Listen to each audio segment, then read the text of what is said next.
Beware of abandonware when your bionic enhancement lose their support network.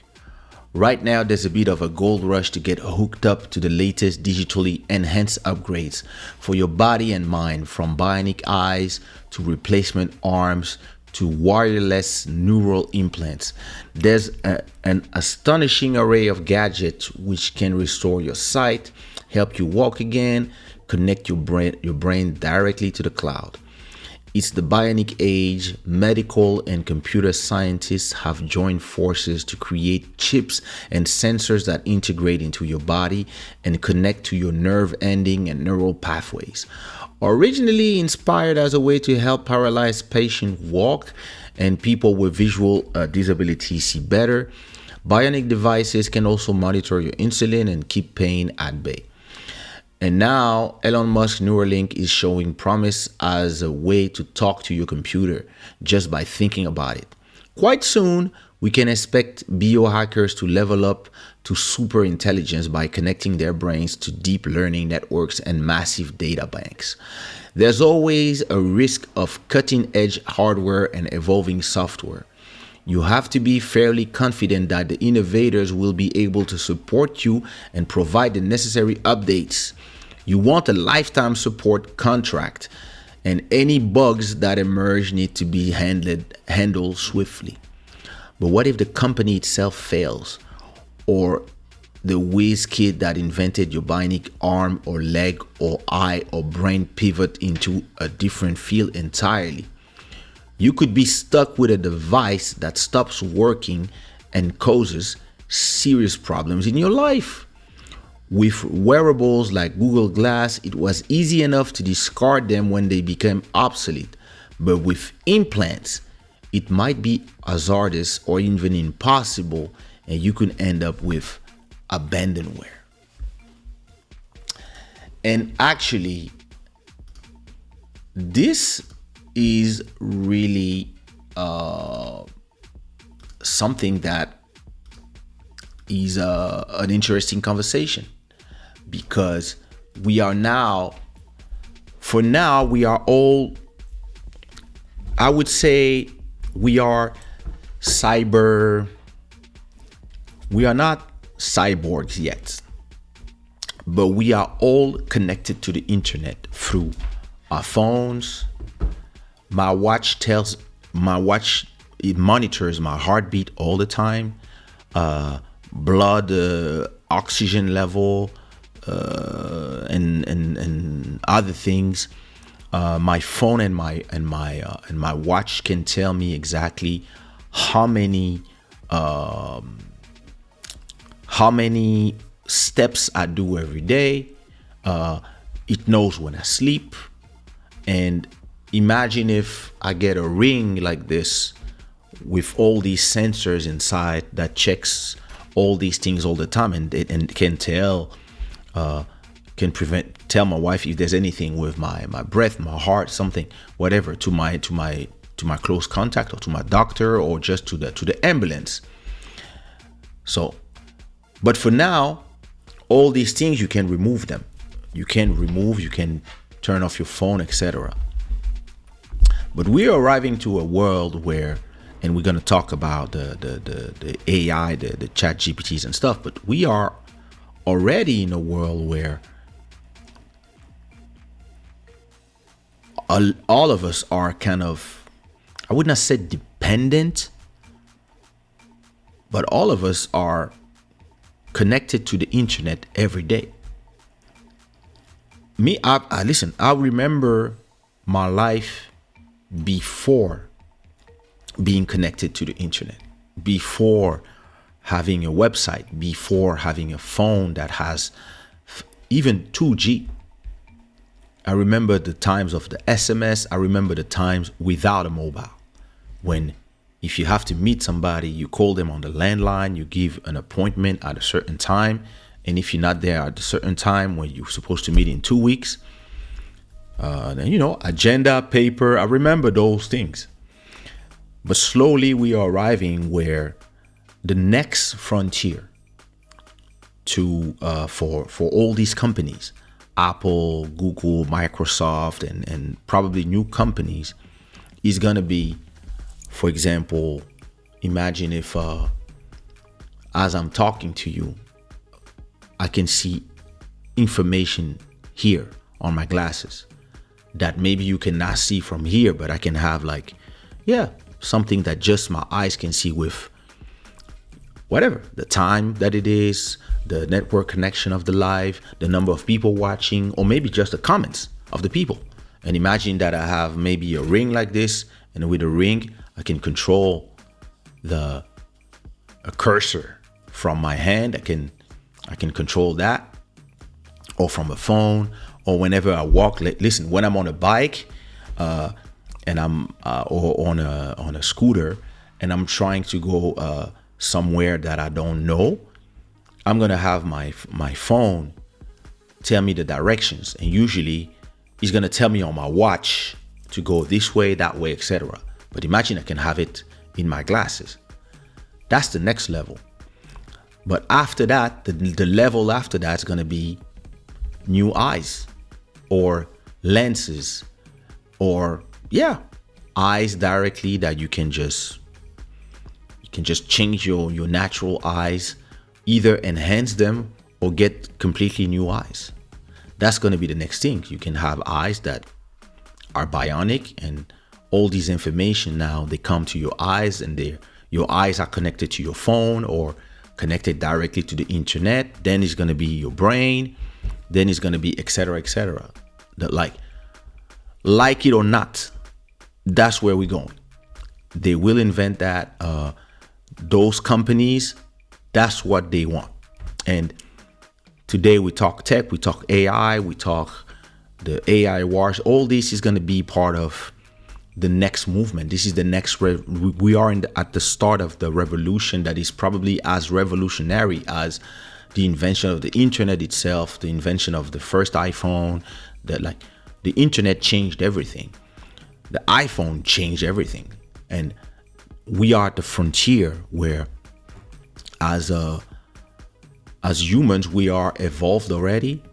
Because when I see my daughter at 5, she understands the internet, and she understands that if she wants to see YouTube Kids, she needs that connection, and she understands that when it's not coming from the house or when we are outside, she know that daddy and mommy can send her that connection.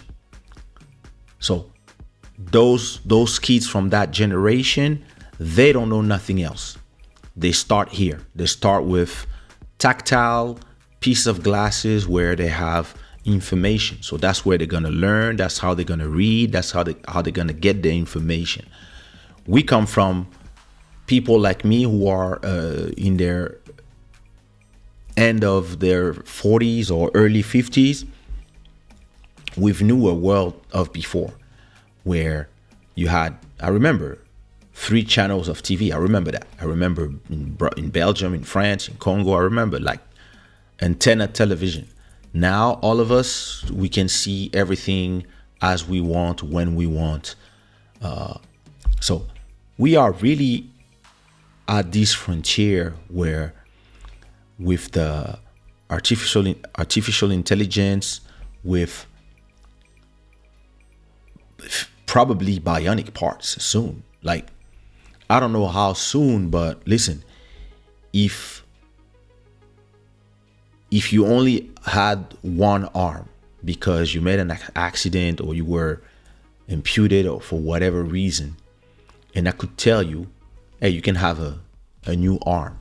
It's not going to be as mobile as the one before. It might be slower, but at least you're going to be able to handle a pen, to handle stuff, and you can control it directly with your brain, because we're going to install a neural thing, and you can, of course, you're going to say yes.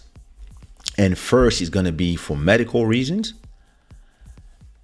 and then slowly it's going to become leisure, as everything. It's going to be like, yo, listen, my arms are cool, but I'm going to cut them off because I want those brand new ones that, I don't know, don't feel the cold, for example, or remove my hands and have hands that type 10 times faster. Listen, depending on your job, depending on the things, all these things at a point, that's where we're gonna go. Ghost in the shell. You can buy your limbs. You can listen. Maybe then it's gonna be organs. At a point, you will have the possibility to just have a completely electronic heart or a completely digital heart or mechanical or other parts, other organs that if you have kidney failure, maybe they will be able to build you one that will be a mix of organic and digital, but this one will send all the information to monitor for you so you can see, and your doctor will see, and maybe in your digital eyes you will have all the information about your intake of calories and stuff, and maybe you can say, listen, I'm on a diet, I need to intake only that amount of calories, and maybe when you go further than your amount of calories, it will tell you. When you're in the gym, maybe it will tell you how much calories you're spending, because all that stuff. And to me, it's very interesting. I'm a geek. I love science fiction, but I also know that all these can become fairly horrible quickly, because like they say, if you get eyes from a cheap company and the company stops existing and your eyes don't get updated, or the system changes or whatever, maybe your eyes stop working one morning. They're like, one day you wake up and everything is dark, you don't understand, and all you see is unable and all of a sudden you can't see anymore, or I don't know, like. But if you go as far as I don't know, 20, 30, 100 years from now, listen, you could have a world where everybody is connected to the cloud through their brains.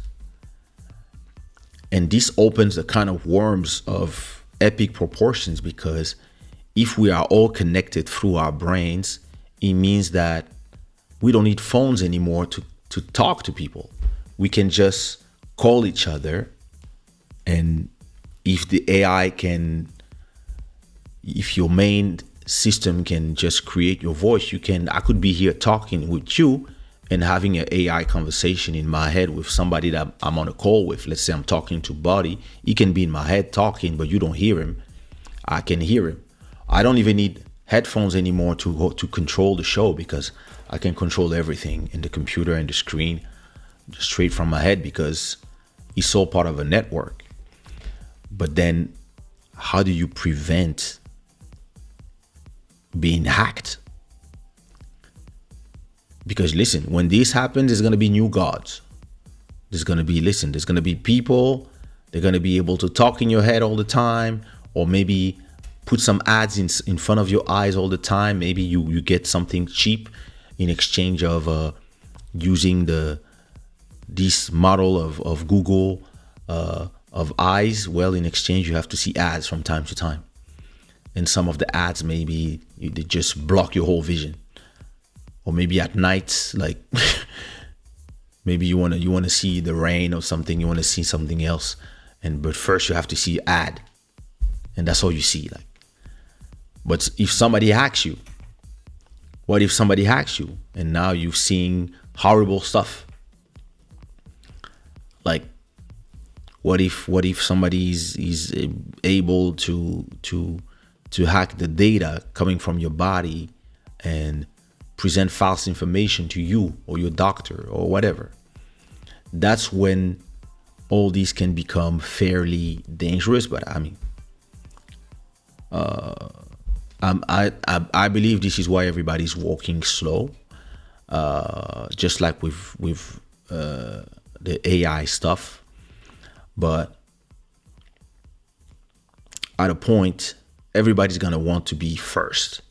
And when the billions of dollars are starting to be put in place, and for now, innovation has usually came from from the US, from Israel, from from France a little bit, from the Occident. But there's going to be a point where the Africans are going to get there. The Indians are gonna stop working for the Americans and start working for themselves. The Chinese are going to start working on their stuff. The Japanese as well, and because it's a race between countries. The Russians are decoupling themselves from the Occidentals, but it doesn't mean that everything that they're losing from not being around us, they will not go to their own way to innovate as well. There's a bunch of, in the East Europe, there's a bunch of hackers. There's a lot of, there's a lot of people who are smart and they know how to use technology. So we're going to be in these places where a lot of interesting stuff is going to be possible. Like imagine you go in your car or you enter a car and you can connect to the car. Like can be the entertainment system, can be messages that you want to tell the driver, maybe the car drives itself. And when you enter, your whole neural network is being able to connect to the car and show you the map, show you the arrival time, show you this, show you traffic, and send messages, check your email, all that stuff. Like in me, I always see the good in all these things and how I can, use them to further my business. But you also have to make sure that you have firewalls and protection so that people don't get hacked by, like, listen, if you see movies like Ghost in the Shell, some people get hacked and now they become terrorists, but they don't know. They don't realize, and then they just suicide themselves because they just get this urge that is sent by the hacker. It's a great movie. Go check the main manga from the 80s. It's amazing. But even the movie, I loved it. So that's interesting that it's going to come to a point where, just like phones, we all started with phones, and those who could upgrade kept upgrading, and now there's all types of possibility when it comes to phone, when you can get phones that are of a good quality, good screen, good this, good that, and some that are just with not the best quality, not the best components, but they do the job, and some others are crap.